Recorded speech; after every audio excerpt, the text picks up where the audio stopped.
Hello friends, धम्मा academy में आपका स्वागत है। मैं रावण सिंह साक्य आपका स्वागत करता हूं मौर्यकालीन कला भाग 2 के इस वीडियो में।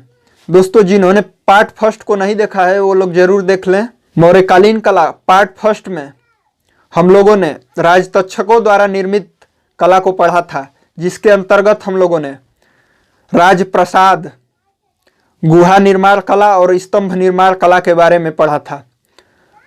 दोस्तों, आज हम अशोक स्तंभ शीर्ष, जो भारत का राष्ट्रीय चिन्ह है, उसके बारे में विस्तृत अध्ययन करेंगे।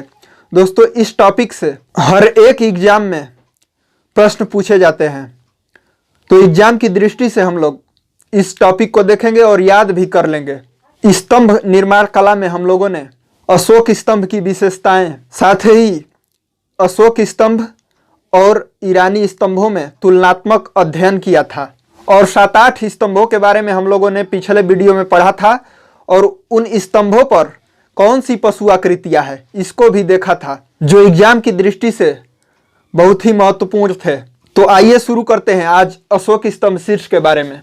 अशोक स्तंभ शीर्ष आधुनिक भारत का राष्ट्रीय चिन्ह के रूप में सुशोभित किया गया है।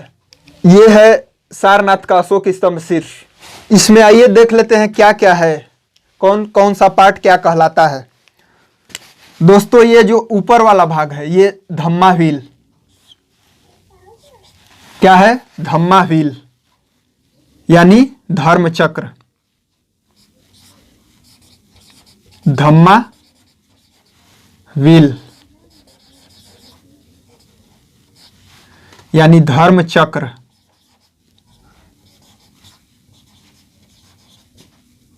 धर्म चक्र। और ये जो है कैपिटल है, इसको कैपिटल कहते हैं। क्या है? कैपिटल यानी शीर्ष। कैपिटल यानी शीर्ष। शीर्ष। और ये जो है आधार पीठिका। ये क्या है? आधार पीठिका या मंड। इसको इंग्लिश में अबाकस कहते हैं। ABACUS, abacus. आधार पीठिका या मंड। आधार पीठिका या मंड। मंड। ये जो है इन्वर्टेड लोटस। इन्वर्टेड लोटस यानी उल्टा कमल या अवांगमुखी कमल। अवांगमुखी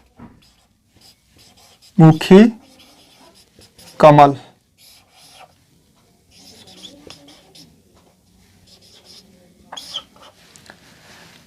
उल्टा कमल को अवांगमुखी कमल कहते हैं। और ये जो है साफ्ट। साफ्ट। साफ्ट यानी यष्टि या दंड। अशोक स्तंभ के इतने पार्ट है। धम्मा व्हील यानी धर्म चक्र। कैपिटल यानी शीर्ष। ये जो है शीर्ष भाग है, इतना इतना, यहां से लेके ये शीर्ष भाग। शीर्ष भाग के ऊपर चक्र है, धर्म चक्र। ये है अबाकस यानी आधार पीठिका या मंड। ये इन्वर्टेड लोटस। Inverted lotus. इसके बाद जो है साफ्ट यानी यष्टि या दंड।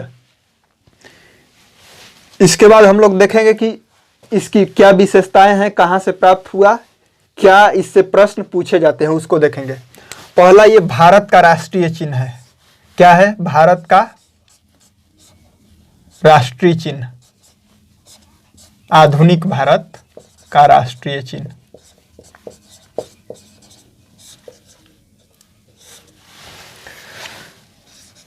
दूसरा, ये किस पत्थर से बना है? ये पत्थर से बना है। और किस पत्थर से बना है?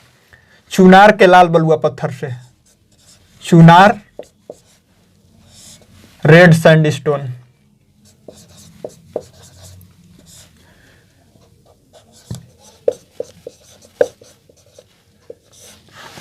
और शीर्ष भाग, इसका शीर्ष भाग जो है अत्यंत अलंकृत है। सबसे ज्यादा अलंकृत क्या है? कैपिटल। कैपिटल जो है सबसे ज्यादा अलंकृत, शीर्ष भाग सबसे ज्यादा अलंकृत। इसका निर्माण किसने किया था? सम्राट अशोक ने। निर्माता कौन थे? मौर्य सम्राट अशोक। किस सदी में? 3री शताब्दी ईसा पूर्व। 3री शताब्दी ईसा पूर्व। ईसा पूर्व यानी 3rd सेंचुरी BC। चौथा, शीर्ष भाग पर क्या है? पशु की आकृति है। कौन सी पशु की आकृति है? कौन सी पशु की आकृति है? सिंह की आकृति। सिंह की आकृति है। और ये कहां से प्राप्त हुआ है? सारनाथ। सारनाथ कहाँ है? वाराणसी में। वाराणसी कहाँ है? उत्तर प्रदेश में। यानी सारनाथ वाराणसी में प्राप्त हुआ है। और शीर्ष पर कौन सी आकृति है? सिंह की आकृति। सिंह की आकृति। शीर्ष पर सिंह की आकृति। शीर्ष पर सिंह की आकृति। कितने सिंह हैं? 4 सिंह है। 4 सिंह है। दिख कितना रहा है? 3। एक पीछे छुपा हुआ है। जब 3D में इसको देखेंगे तो 4 सिंह। देखिए इस तरह से। ये कितने सिंह हैं? गिन सकते हैं। 4 सिंह हो गए। जब इस तरह देखेंगे तो 3 सिंह दिख रहा होगा। 3 सिंह। कितने सिंह दिख रहे हैं? कितने सिंह दिख रहे हैं? 3 सिंह। लेकिन चारों तरफ घुमा के देखेंगे तो 4 सिंह है। एक पीछे छुपा हुआ है। ये अबाकस है। अबाकस। ये क्या है? अबाकस है ये। और ये जो है इन्वर्टेड लोटस यानी अवांगमुखी कमल या उल्टा कमल।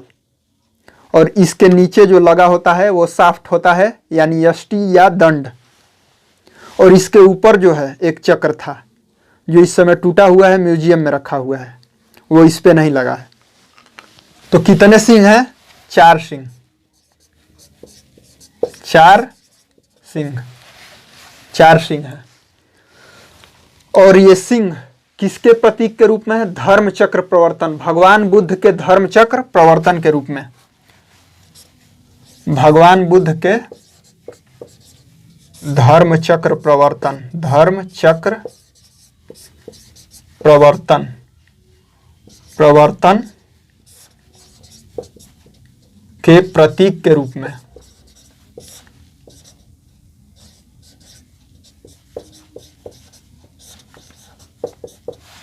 अब सबसे इंपॉर्टेंट क्वेश्चन कि ये सिंह खड़े हैं या बैठे हैं, यानी सिंहों की मुद्राएं क्या है, यानी पोस्चर।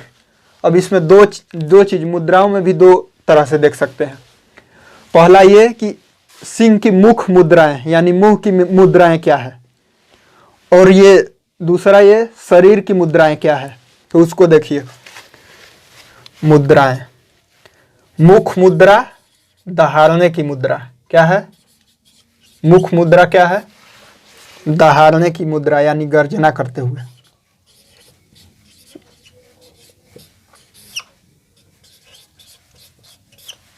शरीर की मुद्रा, शरीर की मुद्राएं जो है बैठे हुए, एक दूसरे से पीठ जोड़कर बैठे हुए, एक दूसरे से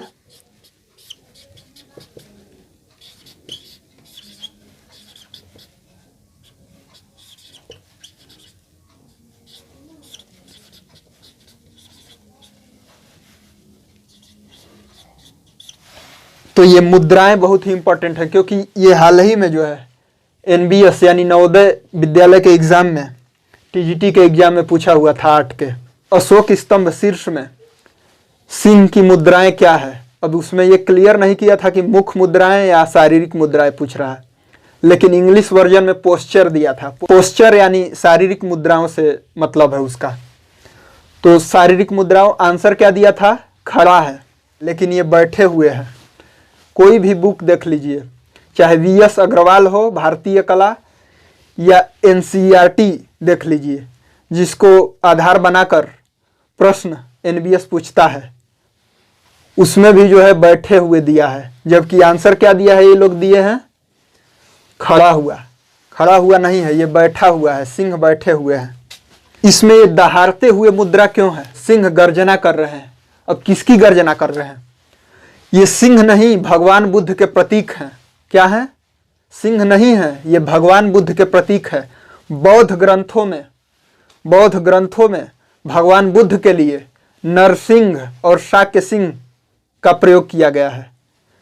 इसलिए सिंह जो है भगवान बुद्ध के प्रतीक स्वरूप हैं और चारों दिशाओं में भगवान बुद्ध के धर्म को फैलाने के प्रतीक रूप में बैठे हुए हैं। क्यों? क्योंकि भगवान बुद्ध ने अपना प्रथम उपदेश सारनाथ में ही दिया था। इसलिए मौर्य सम्राट अशोक ने चारों दिशाओं में गर्जना करते हुए सिंहों वाले इस स्तंभ को बनवाया था।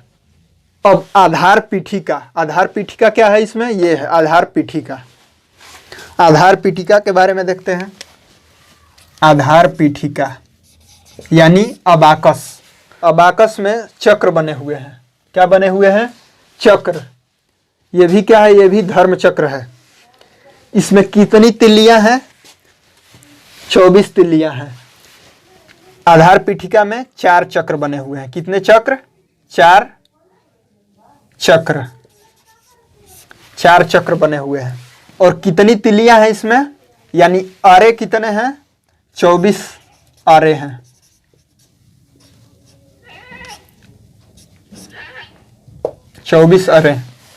और इन चक्रों के बीच में पशु आकृतियां बनी हुई हैं।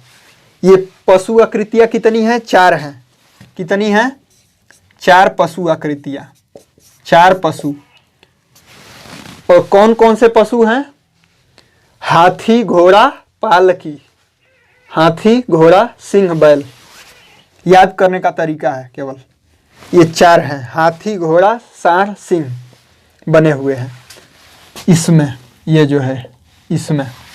और ये चारों तरफ 4 चक्र। देखिए 1 2 3 और एक पीछे छुपा हुआ है चक्र। और 2 जानवर भी पीछे छुपे हुए हैं। और 2 यहाँ पे जानवर हैं। सिंह शीर्ष के ऊपर एक चक्र है। क्या है? सिंह शीर्ष के ऊपर क्या है? एक चक्र है, जिसको धर्म चक्र कहा गया है। क्या कहा गया है? धर्म चक्र। इसमें कितनी तिल्लियां हैं? इसमें कितनी तिल्लियां हैं? 32 तिल्लियां हैं। कितनी तिल्लियां? 32 तिल्लियां। 32 तिल्लियां या अरे। 32 अरे हैं। और यहाँ जो चक्र है, यहाँ के चक्र में कितनी तिल्लियां हैं? 24 तिल्लियां हैं। यहाँ जो लिखा गया है, यहाँ के चक्र के बारे में लिखा गया है। ये कितनी तिल्लियां? 24 तिल्लियां। कितनी है? 24 तिल्लियां। 24 आरे। 24 तिल्लियों वाला चक्र भारत के राष्ट्रीय ध्वज में स्थापित किया गया है। किसमें किया गया है? भारत के राष्ट्रीय ध्वज में कौन सा चक्र है? 24 तिल्लियों वाला चक्र है। कौन सा चक्र? 24 तिल्लियों वाला चक्र, न कि 32 तिल्लियों वाला। 32 तिल्लियों वाला चक्र जो है भारत रत्न में स्थापित है। किसमें? भारत रत्न में जो है 32 तिल्लियों वाला चक्र है। भारत रत्न देखिएगा जाके, उसमें गिनिएगा 32 तिल्लियां हैं। जबकि राष्ट्रीय ध्वज में जो चक्र है उसमें 24 तिल्लियों वाला ये वाला चक्र लगा है, न कि ये वाला। तो ये ध्यान रखिएगा, इसमें बहुत लोगों को कन्फ्यूजन रह जाती है। और ये 32 तिल्लियों वाला चक्र किसका प्रतीक है? भगवान बुद्ध के 32 महापुरुष लक्षणों का प्रतीक है।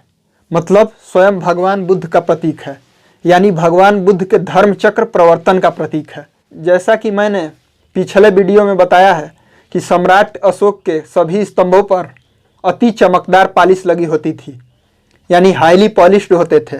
तो ये स्तंभ भी हाईली पॉलिश्ड है, यानी अति चमकदार पालिश लगा हुआ है। अति चमकदार पालिश युक्त, अति चमकदार पालिश युक्त। अगर आपको स्क्रीनशॉट मारना है तो मार सकते हैं। दोस्तों, अशोक के स्तंभ इतने चमकदार हैं, इतने हाईली पॉलिश्ड हैं कि कई बार विदेशी यात्रियों को भ्रम का शिकार होना पड़ा। तो सबसे पहला भ्रम अंग्रेज यात्री टॉम कोरिएट को हुआ। टॉम कोरिएट, ये 17वीं शताब्दी में मुगल काल में भारत आए थे और इन्होंने लिखा, दिल्ली टोपरा स्तंभ को देखा और लिखा कि ये पीतल चढ़ा स्तंभ है, पीतल चढ़ा स्तंभ है। दूसरा भ्रम बिटेकर को हुआ, उन्होंने भी पीतल का बताया। चैपलिन फेरी को तो संगमरमर का भ्रम हुआ। 19वीं शताब्दी में भारत आए बिशप हैबर को भी भ्रम हुआ और उन्होंने लिखा कि यह ढली हुई धातु का है। सातवां, सारनाथ के इस स्तंभ पर सम्राट अशोक का अभिलेख भी है, जिसमें सम्राट अशोक ने संघ में विभेद रोकने का आदेश लिखवाया है। और ये अभिलेख जो है प्राकृत और पाली भाषा में है, अभिलेख है।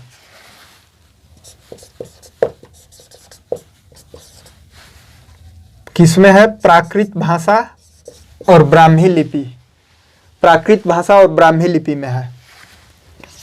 भारत का राष्ट्रीय चिन्ह केवल इतना है, यहां से लेकर यहां तक। ये क्या है? भारत का राष्ट्रीय चिन्ह है। और भारत के राष्ट्रीय चिन्ह में आप लोगों ने देखा होगा कि नीचे सत्यमेव जयते लिखा है। क्या लिखा है? सत्यमेव जयते। भारत के राष्ट्रीय चिन्ह में लिखा है। अशोक के, सम्राट अशोक के स्तंभ में नहीं लिखा है। किस में लिखा है? भारत के राष्ट्रीय चिन्ह में। नीचे क्या लिखा है? सत्यमेव जयते, सत्यमेव जयते, जिसका अर्थ है क्या है? सत्य की विजय। अर्थ क्या है? सत्य की विजय।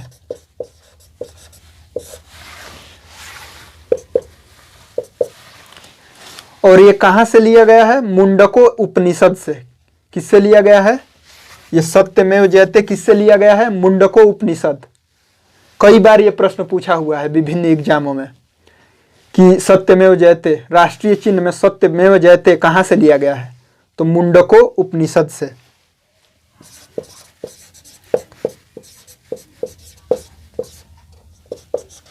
नौवां, सम्राट अशोक का यह स्तंभ सारनाथ में ही खुदाई में प्राप्त हुआ था, जो अब वहीं पर सारनाथ संग्रहालय में संरक्षित करके रखा गया है। कहाँ रखा गया है? सारनाथ संग्रहालय में। वर्तमान स्थिति पिछले वीडियो में बताया जा चुका है। कहाँ है? सारनाथ संग्रहालय, संग्रहालय। दोस्तों, जो लोग मौर्यकालीन कला पार्ट 1 नहीं देखे होंगे वो लोग जरूर उस वीडियो को देख लें। एग्जाम की दृष्टि से बहुत ही महत्वपूर्ण है।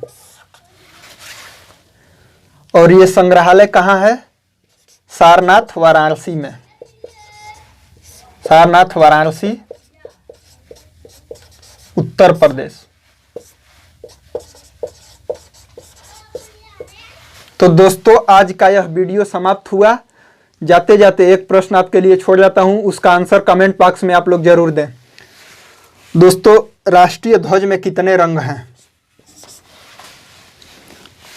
दोस्तों, अगले वीडियो में हम लोग स्तूप निर्माण कला के बारे में पढ़ेंगे और साथ ही मौर्यकालीन कुछ महत्वपूर्ण स्तूपों के बारे में भी पढ़ेंगे, जैसे सांची, भरहुत, पिपराहवा स्तूप इत्यादि।